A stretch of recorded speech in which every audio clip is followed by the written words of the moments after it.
आप सभी का स्वागत है। ओम नमः शिवाय।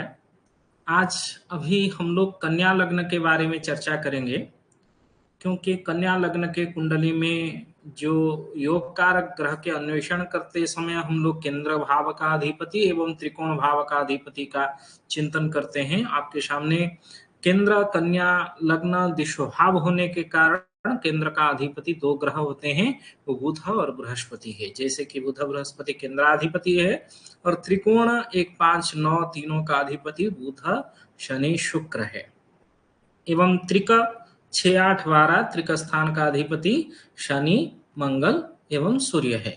मारकेश द्वितीय एवं सप्तमेश का जो अधिपति है वो शुक्र बृहस्पति है एवं त्रिषणाय जो अशुभ स्थान होता है 3 6 11 त्रिषणाय स्थान का अधिपति मंगल एवं शनि चंद्रमा है। सबसे उत्तरोत्तर उनका अशुभत्व व शुभत्व वृद्धि होने के कारण बुध लग्नाधिपति के साथ साथ दशमाधिपति होने से उसको केंद्राधिपति दोष सबसे अधिक लगता है। किसमें? कन्या लग्न में। इस लग्न कुंडली में हम लोग पहले एक लक्षण आप लोग नोट कीजिए, जो ग्रह स्थिति जहां बैठा हुआ है इस कन्या लग्न में द्वितीय भाव में तुला राशि में बुध एवं वृश्चिक राशि में सूर्य मंगल, मकर राशि में मंगल शनि एवं यदि नवम भाव में वृष राशि में चंद्र बृहस्पति स्थित हो, इससे एक राजयोग उत्पन्न हो रहा है। क्योंकि देखा जाता है कन्या लग्न में जो दिशोभाव लग्न में कोई भी संपूर्ण रूप में शुभ फलप्रद व योग कारक ग्रह नहीं होता है। मैं पूर्व कक्षा में भी कहा हूं, जो लग्न होगा लग्न का मित्र ग्रह हमेशा त्रिकोण भाव का अधिपति होते हैं। जैसे हम लोग कन्या लग्न के अधिपति बुध जानते हैं, तो उसके मित्र शनि एवं बुध, ये दोनों बुध शनि शुक्र ये बुध के मित्र होते हैं। इसीलिए इन तीनों का संबंध से केंद्र त्रिकोणाधिपति के परस्पर संबंध से राजयोग उत्पन्न होता है। और इसमें बुध शनि एवं शुक्र से यदि संबंधित हो, दृष्टि अथवा युति अथवा स्थान विनिर्मय संबंध अथवा सहवास संबंध व केंद्रस्थ संबंध, किसी प्रकार की यदि संबंध बना रहा हो व त्रिकोणस्थ संबंध भी बना रहा हो, तो वहां जाके राजयोग उत्पन्न होता है। जैसे यहाँ देखा जाता है बुध से चतुर्थ स्थान में शनि बैठा है स्वगृहस्थ होके। इससे हम लोगों को शनि बुध में कौन सा संबंध पता चलता है ना, इसको केंद्र संबंध कहा जाता है। बुध शनि में परस्पर में केंद्र संबंध है। इस प्रकार केंद्र संबंध से भी राजयोग उत्पन्न होता है व शुभ फल प्राप्ति होती है। बुध शुक्र के घर में मित्र के घर में बैठने से एवं कन्या लग्न का अधिपति लग्नेश बुध उससे द्वितीय स्थान में बैठने से भी उसका शुभत्व का प्रभाव होता है। यहाँ सूर्य जबकि व्ययभाव का अधिपति धनभाव के अधिपति के साथ मिलके यदि आय भाव के अधिपति से पूर्ण दृष्ट हो, निश्चित रूप में जो व्ययभाव का जो अशुभत्व होता है वो नष्ट होता है। यहाँ चंद्रमा पूर्ण चंद्रमा है और बृहस्पति से युति होने से बृहस्पति चंद्रमा की युति गुरुचंद्र योग के रूप में शुभत्व का प्रभाव होता है। इसीलिए पूर्ण चंद्रमा में चंद्रमा का पूर्ण दृष्टि एवं शुक्र का पूर्ण दृष्टि चंद्रमा के ऊपर, ये जो परस्पर इतरातर दृष्टि संबंध है, इससे क्या योग उत्पन्न हो रहा है ना, एक राजयोग उत्पन्न हो रहा है। इसमें जो बृहस्पति का केंद्राधिपति का दोष है वह दोष भी नष्ट हो रहा है। क्योंकि जो नवमेश शुक्र का पूर्ण दृष्टि होने से किसके ऊपर ना, बृहस्पति के ऊपर केंद्र का अधिपति होने का जो दोषत्व है, ज्ञान एवं सुख कारक ग्रह बृहस्पति है। ज्ञान सुख में दोष उत्पन्न करता है जब केंद्र का अधिपति होता है बृहस्पति। वह दोष क्या होता है, नष्ट होता है। क्योंकि सूर्य शुक्र का दृष्टि चंद्र बृहस्पति के ऊपर है पूर्ण दृष्टि, और चंद्र बृहस्पति का दृष्टि भी सूर्य शुक्र के ऊपर है। यहाँ नवमस्थ बृहस्पति का पूर्ण दृष्टि लग्न में भी हो जाता है। नवमस्थ बृहस्पति का पूर्ण दृष्टि मंगल शनि के ऊपर भी हो जाता है। शनि के घर में मंगल उच्चस्थ होने से उसका जो तृतीय भाव एवं अष्टम भाव का अधिपति होने का दोष है, यह दोष भी नष्ट होता है।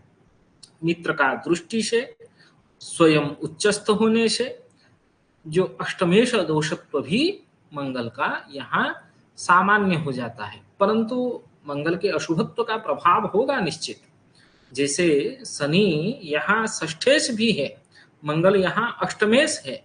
अष्टमेश षष्ठेश मंगल शनि दोनों युत होने से संतान भाव में संतान भाव का कारक बृहस्पति से पंचमस्थ पंचम भावाधिपति, क्योंकि जब जो लग्न से पांचवा घर से जो संतान का विचार करते हैं, बृहस्पति से भी पांचवा घर से भी संतान का विचार किया जाता है। बृहस्पति जहां कुंडली में बैठा हो वहां से पांचवा घर जो है वो संतान का घर होता है।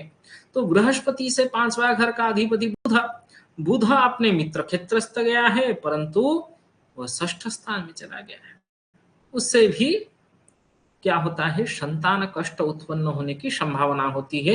ये दोनों पाप ग्रह होने के कारण मंगल शनि एवं षष्ठेश अष्टमेश होने के कारण पंचमेश स्वगृहस्थ होने से संतान उत्पन्न की योग भी बन जाता है यहाँ, जबकि बृहस्पति का पूर्ण दृष्टि संतान स्थान के ऊपर है। इससे भी लाभ व शुभत्व का प्रभाव रहता है। ये जो कुंडली आपके सामने है, इससे हम लोगों को राजयोग व पराक्रम व उत्तम फल, धन प्राप्ति का योग, ये सब हम लोगों को ज्ञान हो जाता है। परंतु इसी प्रकार की कन्या लग्न की कुंडली में यदि केवल सूर्य शुक्र परस्पर संबंधित हो, सूर्य शुक्र एक साथ बैठे हो, बृहस्पति का उसके ऊपर पूर्ण दृष्टि नहीं हो, एवं सोच लेते हैं बृहस्पति बैठा हो चंद्रमा के साथ मिलके, बृहस्पति अष्टमस्थ हो, चंद्रमा से एकादश स्थान में भले ही हो, परंतु बृहस्पति अष्टम भाव में बैठा हो, बृहस्पति के ऊपर जो पूर्ण दृष्टि है केवल मंगल का पूर्ण दृष्टि है, मंगल उसका मित्र अष्टमेश, अष्टम भाव में स्थित सप्तमेश मारकेश एवं चतुर्थेश वाहनेश बृहस्पति बैठा है। यदि अष्टम भाव में, उसको केंद्राधिपति दोष निश्चित रूप में लगता है। यहाँ बृहस्पति का पूर्ण दृष्टि बुध के ऊपर, बुध का पूर्ण दृष्टि यदि बृहस्पति के ऊपर हो, वहां कुछ भिन्न प्रभाव है। परंतु इसी स्थिति में यदि बृहस्पति बुध बृहस्पति के घर में चले जाए, सूर्य शुक्र यदि उसी एक तृतीय भाव में बैठे हो, वहां व्ययाधिपति के साथ आयाद धनाधिपति का संबंध, युति संबंध अथवा कोई भी संबंध हो, शुक्र सूर्य में परस्पर में संबंधित हो और किसी भी ग्रह का यदि दृष्टि नहीं हो उस स्थान में, तो निश्चित रूप में वहां आपको व्यय का फल कहना है, हानि का फल कहना है। उसी स्थिति को आप लोग, जबकि व्ययाधिपति सूर्य शुक्र के साथ धनाधिपति के साथ संबंध बना रहा है, उससे धनहीनता का योग बन जाता है।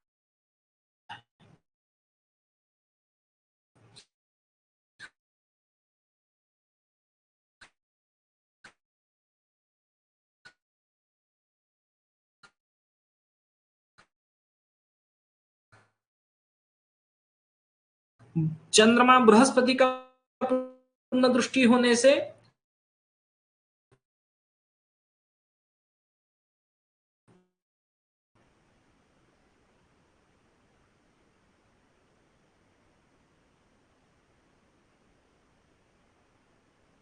धन लाभ, चंद्रमा बृहस्पति का यदि दृष्टि नहीं हो,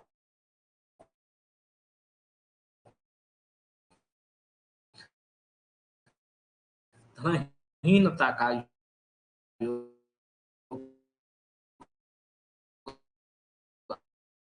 आप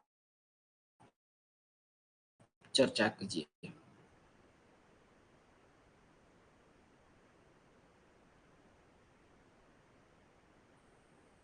इस प्रकार यदि शुक्र सप्तमस्थ हो, अभी कुछ स्क्रीन में आप लोगों को समस्या हो रही होगी, लेकिन स्क्रीन में देखिए, यदि शुक्र एवं चंद्रमा सप्तम भाव में बैठे हो, यही कन्या लग्न की कुंडली में और एक कुंडली बनाइए और शुक्र चंद्रमा को कहाँ बैठाइए ना, सप्तम भाव में।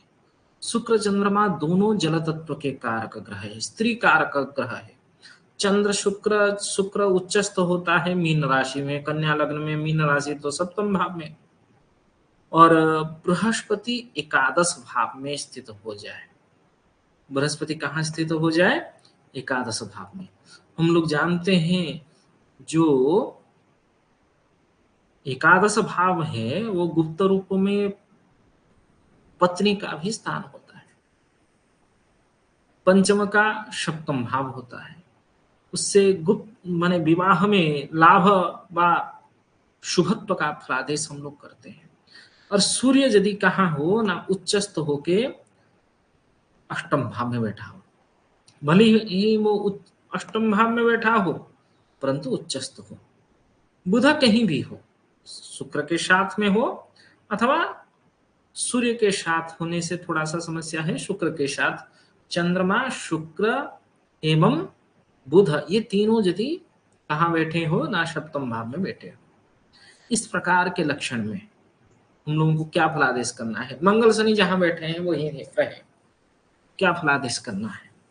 आप देखिए यहाँ शुक्र चंद्रमा की जो युति है वो राजयोग बना दिया है। चंद्रमा एकादश लाभाधिपति एवं शुक्र बुध, बुध का केंद्राधिपति दोष नष्ट, क्योंकि शुक्र नवमेश है, नवमेश शुक्र के साथ मित्रता का भी संबंध है बुध का, और ये दोनों जलगत्व कारक ग्रह एवं एक कामना दूसरा मन, शुक्र कामना चंद्रमा मन, मन कामना का युति, इससे भी ऐश्वर्य प्राप्ति व जो भौतिक सुख की कामना करेगी वो सारे की सारे भौतिक सुख प्राप्त होने की। और क्या है, सबसे उत्तम सुंदर स्त्री प्राप्ति होना एक सबसे बड़ा महत्वपूर्ण भूमिका रहता है। सुंदर, पतिव्रता एवं सुभगा एक नारी प्राप्त होता है, सुलक्षणा पत्नी प्राप्त हो जाता है इसमें, इस लक्षण में। जबकि बुध नीचस्थ है, नीचस्थ बुध का नीच भंग राजयोग ही उत्पन्न हो रहा है। लग्नाधिपति नीचस्थ होने से उसी स्थान में यदि कोई ग्रह उच्चस्थ हो जाए वह नीच भंग राजयोग है। इस कुंडली में बृहस्पति भी उच्चस्थ है, इसमें शनि भी स्वगृहस्थ है, मंगल भी उच्चस्थ है, सूर्य भी उच्चस्थ है। इससे कई ग्रह उच्चस्थ होने के कारण भी यह योग क्या हो जाता है, लगभग कितने ग्रह उच्चस्थ हो गए? शुक्र भी उच्चस्थ हो गया, शनि स्वगृहस्थ है, मंगल उच्चस्थ हो गया, गुरु उच्चस्थ हो गया, मतलब 4 ग्रह उच्चस्थ है, सूर्य, गुरु, शुक्र, मंगल, और एक ग्रह स्वगृहस्थ है। एक ग्रह का नीच भंग राजयोग उत्पन्न हो रहा है, इससे उत्तम से उत्तम राजयोग उत्पन्न होता है। आप लोगों को इस प्रकार कुंडली का भी चिंतन कर लेना चाहिए। यदि इसी कन्या लग्न में बृहस्पति शुक्र चतुर्थस्थ हो तो बृहस्पति शुक्र, क्योंकि दोनों क्या है ना, शत्रु हैं, शत्रु होने के बाद भी चतुर्थाधिपति कौन है ना, बृहस्पति है।